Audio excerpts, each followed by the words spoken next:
के हवाले से हमने सुना, और मुख्तलिफ लोग सवालात करते हैं, उसमें भी ग़ीबतों के पहलू, अगले से ग़ीबत करवाते भी हैं। ऐसे सवालात करते हैं कि जवाब देने में बेएहतियाती और मुरव्वत की वजह से आदमी के मुंह से झूठ निकल जाता है। अगरचे सवाल करने वाला गुनहगार नहीं है, ताहम मुसलमानों को गुनाहों से बचाने के लिए बिला ज़रूरत इस तरह के सवालात से भी परहेज़ करना मुनासिब है। अब फजूल सवालात कैसे कैसे लोग करते हैं, हमारा घर ढूंढने में कोई परेशानी तो नहीं हुई, अभी फजूल सवाल है। अब उसे हुई भी है तो कि नहीं पहुंच गया, बस क्या पता उसे कितनी टेंशन हो, इधर से पूछा उधर से पूछा, परेशानी थी कि पता नहीं कैसे ढूंढूंगा, ये सारी परेशानी ही तो थी। तो हमारे घर का खाना पसंद आया, अब अगर वो कहे नहीं पसंद आया तो भी गड़बड़ हो जाएगी, और नहीं पसंद आया, झूठ उसने ऐसे ही बोल दिया मुरव्वत में आके, तो भी अगले को हमने गुनाहों में डाला ये सवाल करके। मेरे हाथ की चाय कैसी थी, अच्छी कहेंगे बुरी कहेंगे तो माइंड कर देगा अगला। हमारा घर आपको अच्छा लगा, मेरे लिए दुआ करते हैं या नहीं करते। अब यहाँ भी बंदा आजमाइश में पड़ जाता अगला, मुरव्वत में झूठ बोलेगा। मैंने अभी जो बयान किया ना, अब मेरा बयान कैसा लगा आपको, जो मैंने नात पढ़ी है कैसी नात थी, आवाज़ कैसी थी मेरी बात आपको बुरी तो नहीं लगी, मेरे आने से आपको तकलीफ तो नहीं हुई थी, मेरी वजह से आपको बोरियत तो नहीं हो रही। किसी घर में जाएंगे तो वहाँ भी मेरे आने से आपको मसला तो नहीं। अब कई मेहमान भी किसी घर जाते हैं तो देखा गया तो हफ्ता हफ्ता 2-2 हफ्ते रहते हैं, मेहमान 3 दिन होता है। फिर आजकल के हालात में आम जो नॉर्मल मिडिल क्लास के दरमियाना बंदा है वो परेशान हो जाता है, लोगों की अपनी मसरूफियात है। कई घरों में देखा है मेहमान, मेज़बान तंग आया हुआ है लेकिन मेहमान फिर ही बैठे हुए हैं। ये हमारे इर्द गिर्द नज़ारे नज़र आते हैं। तो इन सारी चीज़ों का हमें ख्याल रखना चाहिए, इससे दिलों में नफरतें बढ़ती हैं। इसी तरह मेरी वजह से आपको बोरियत तो नहीं हो रही, लाज़िम बात है अगले का टाइम जब वेस्ट करेंगे, ज़्यादा गप्पे लगाएंगे, फजूल बोलेंगे या अगले की दिलचस्पी का नहीं बोलेंगे तो बोरियत तो होगी। लेकिन बंदा बोल भी नहीं सकेगा बोरियत हो रही है या नहीं हो रही। इसलिए अगले से उस वक्त तक मिले जब तक अगले की दिलचस्पी है। जब देखें कि अगला नहीं मजीद खड़ा होना चाह रहा, बैठना चाह रहा, मेरे साथ गपशप नहीं लगाना चाह रहा, तो फिर बस कर दे, अगले को ज़्यादा बोर ना करें। और फिर मजीद पूछना भी कि बोरियत तो नहीं हो रही, मैं अगर आपकी बातों में कि मुखल तो नहीं हुआ, ये मुखल होने के बाद पूछते हैं, बातों में मुखल हो के फिर पूछते हैं मैं मुखल तो नहीं हुआ, ये हो चुके हैं मुखल तो। आप मुझसे नाराज़ तो नहीं है, आप मुझसे खुश है ना, मेरे बारे में आपका दिल साफ तो है ना। ये फजूल जुमले ये नहीं कहने चाहिए।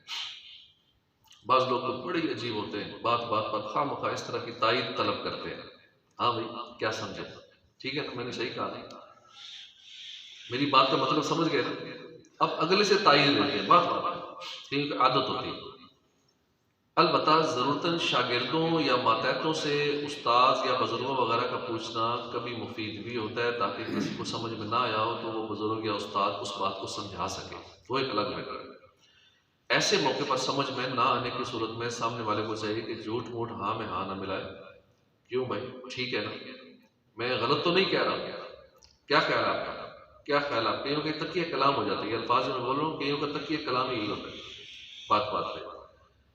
अब बात लाख नाकाबिल कबूल हो, गीबत पर मुश्तमिल हो, मगर मुरव्वत में बाज़ औक़ात हाँ में हाँ मिलाकर झूठ और गीबत की तायद करके गुनाह करने पड़ जाते हैं। क्योंकि अगला अगर गीबत कर रहा है ना और पूछ रहा है हाँ ठीक है ना, मेरा सही मैंने कहा ना, मेरी बात ठीक है ना, अब वो हाँ कर दी, अब ये भी गीबत में शामिल हो गया। या हाँ कर दी, अगर किसी ने किसी पे इल्ज़ाम लगाया तो ये इल्ज़ाम में शामिल हो गया। यानी जो वो गुनाह कर रहा है और उसमें आपसे भी हाँ करवा रहा है, आपने सारे ला दिया तो समझो उसके साथ बराबर के शरीक हो गया उसका। तो ऐसे अबुल फजूल और बातूनी लोगों की इस्लाह की हिम्मत ना पड़ती हो तो फिर उनसे कोसों दूर रहने ही में आफियत है कि उनकी ग़ीबतों तोहमतों वगैरह गुनाहों भरी बातों में भी हाँ में हाँ मिलाना कहीं जहन्नम में ना पहुँचाना।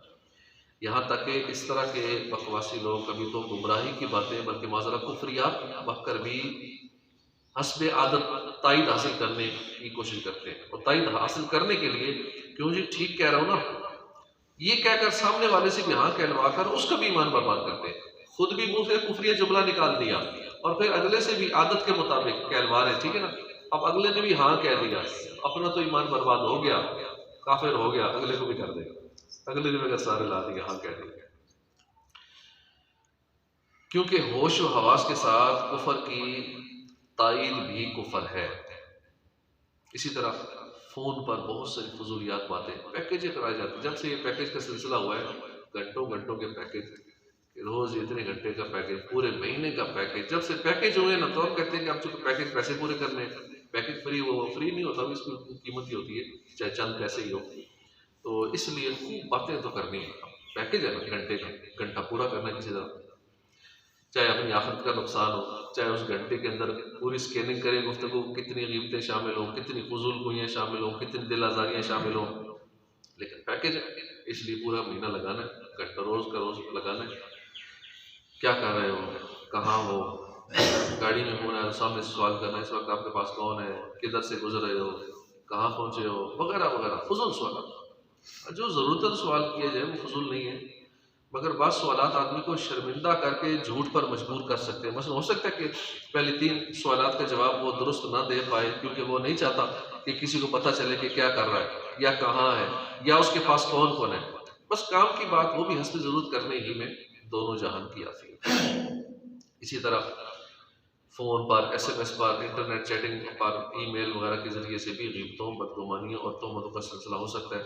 आपने किसी को चंद बार बल्कि 100 बार भी फ़ोन या SMS या ईमेल किया हो और जवाब ना मिला हो, आपने बार बार कॉलें की, बार बार कॉलें की, महीना हो गया लगातार कॉलें कर रहे, फिर भी बदगुमानी नहीं करनी अपने मुसलमान भाई के साथ, फिर भी हुस्न ज़न से काम लेना है, क्योंकि उम्दा इबादत है ये। उसने जन से काम लेकर उम्दा इबादत का सवाब कमा लिया।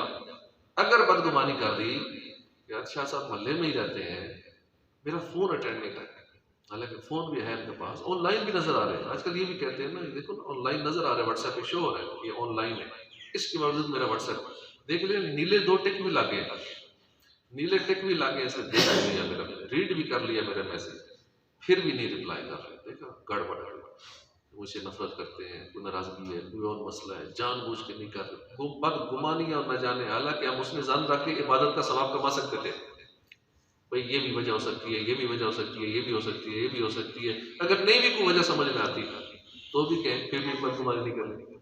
70 गुमान लाएं जहन में पॉजिटिव कि हो सकता है ये हो सकता है ये हो। 70 के बाद भी अगर कोई नहीं गुमान आता, अच्छा गुमान, तो फिर भी बदगुमानी की फिर भी इजाजत नहीं, कहीं पर कोई वजह होगी जिस वजह से भी। तो उम्दा इबादत कमाए मुफ्त में, लोगों से अच्छे गुमान रखते रहे, सारा दिन इबादत का मुफ्त में सवाब कमाए बगैर कुछ किए, सिर्फ दिल में अच्छा गुमान रखना। सरकार सल्लल्लाहु अलैहि वसल्लम का फरमान अज़मत निशान है, हुस्न ज़न्ने मिन हुस्न इबादा, हुस्न ज़न उम्दा इबादत से है। चुनांचे हुस्न ज़न कायम कीजिए, और जवाब ना देने में उसकी कोई ना कोई मजबूरी होगी। इस मसले पर भी नजर रखिए कि बिलफाज किसी ने जानबूझकर भी फ़ोन वसूल नहीं किया या आपके SMS या ईमेल का जवाब नहीं दिया, तो शर्म उसका गुनाहगार होना ज़रूरी नहीं, वरना तो जिसके पास फ़ोन होगा वो बार बार गुनाहगार होता रहेगा। खुद आप भी तो हर किसी का फ़ोन वसूल नहीं कर पाते, मगर अफसोस फ़ोन का जवाब ना मिलने पर शैतान बाज़ लोगों को बसा औक़ात सब कुछ बुलाकर गुस्से से बौला बना देता है। लिहाजा ठंडे दिमाग से काम लीजिए। अगर आप गुस्से से बेसब्रे हो गए तो इस तरह गीबतों का, तोहमतों का, बदगुमानियों का, दिलों में नफरतों का सिलसिला शुरू हो जाएगा और गुनाहों भरे जुमले मुंह से निकलेंगे। बड़े आजकल पढ़े लिखे भी और बड़े बड़े ग्रेड वाले, 20वें 21वें 22वें ग्रेड वाले भी बाकी हर वाले से ज़हीन बनते हैं, लेकिन ऐसी ऐसी बातें कर जाते हैं बदगुमानियों वाली की, समझ लगती है अकल ही नहीं तुम्हें। तो अक्लमंद वही है जो आका सल्लल्लाहु अलैहि वसल्लम, अकल वाले आका की बात मान ले, वो अक्लमंद है।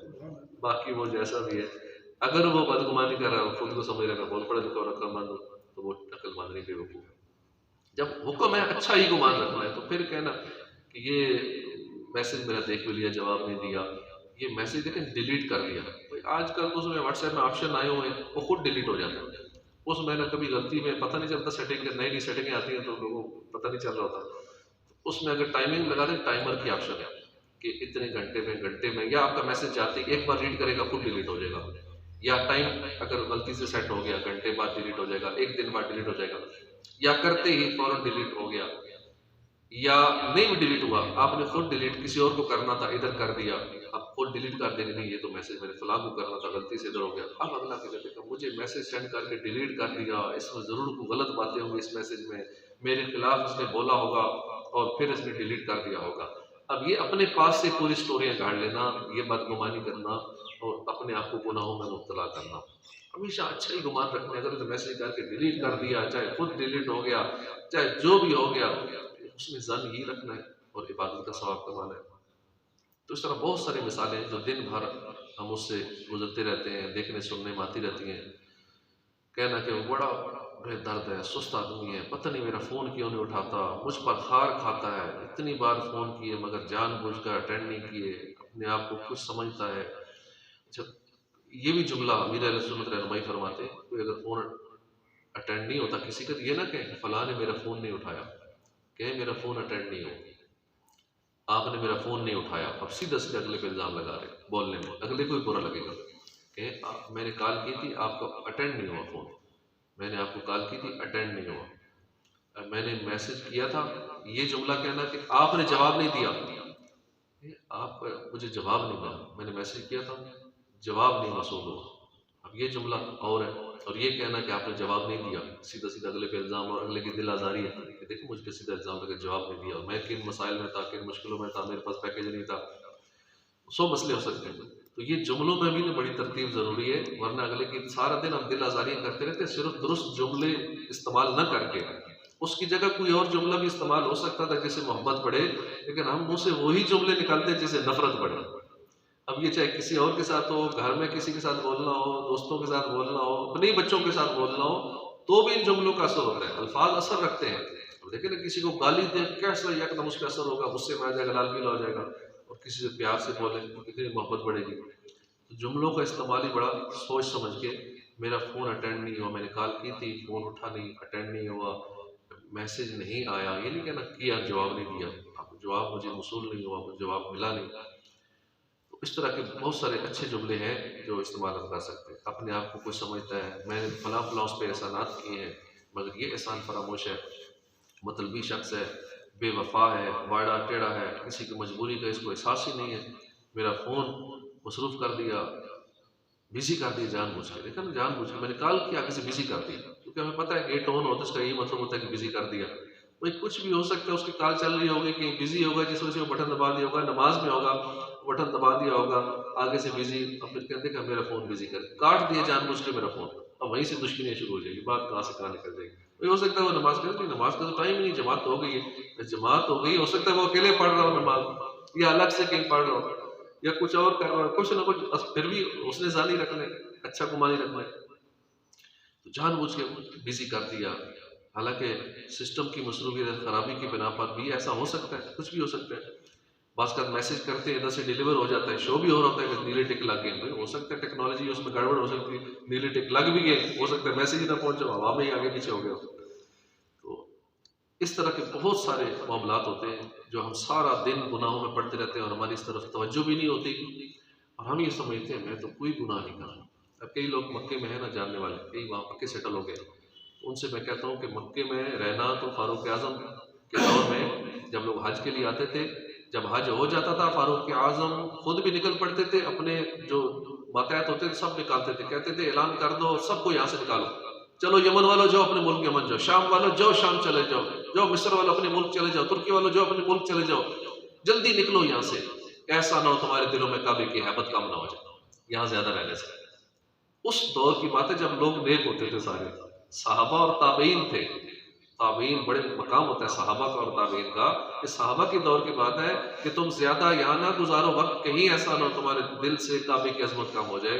और आजकल के लोगों की क्या हालत हो, कितना फर्क है उस 1400 साल पहले वाले दौर में और आज के दौर में। तो एक वहाँ सेटल हुए, उनसे मैंने कहा बहुत एहतियात करें, चलो मदीने में रह ले तो और बात है, मक्के में बड़ी एहतियात है, वहाँ अगर 1 लाख नेकी है तो 1 लाख गुनाह भी है, एक गुनाह करेंगे तो लाख गुनाह है, बल्कि दिल में सोचेंगे भी ना तो भी गुनाह है, तो उसकी पकड़ है, दिल में सोचने की पकड़ है।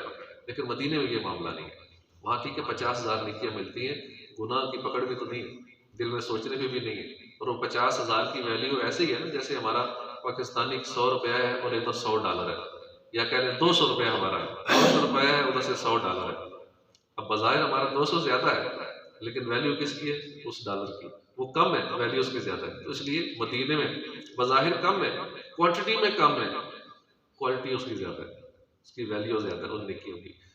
तो ये कहते हैं नहीं नहीं अल्लाह का शुक्र है कोई गुनाह हम नहीं करते, अल्लाह का शुक्र है कोई गुनाह। अब बंदा सोच रहा है मैं गुनाह नहीं करता, क्या पता कितने वो गुनाह जो अभी हम सुन रहे हैं इस तरह के गुनाह हो रहे हो, किसी के बारे में बुरा सोच लिए ये गुनाह हो रहा हो, किसी को बुरी नजर से देख लिया, किसी को ठोकर लगी, तवाफ के दौरान किसी को मार दिया, कुछ कर दिया, धक्के मार दिए, हजर अस्वद चूमते चूमते धक्के मार के, कोई धक्के मार के ही आगे होते हैं, मुल्तजम पे धक्के मार के ही आगे होते हैं, भाई किसी को धक्का मार दिया क्योंकि जानबूझ के मारे, पता भी है रश है, फिर भी उसमें घुस रहे हैं, इसको कोनी मार दी, इसको घुटना मार दिया, इसको दबा दिया जोर से, क्योंकि आगे जाना होता है, आगे जाना है, हजर अस्वद के करीब, मुल्तजम के पास, काबे की दीवार को टच करना है, बाबे काबा को टच करना है। अब वो करने के लिए धक्के मार के जाना पड़ता है, जब पता है धक्के मार रहे हैं तो किसी को तकलीफ भी हो सकती है, अब क्या ये गुनाह नहीं है?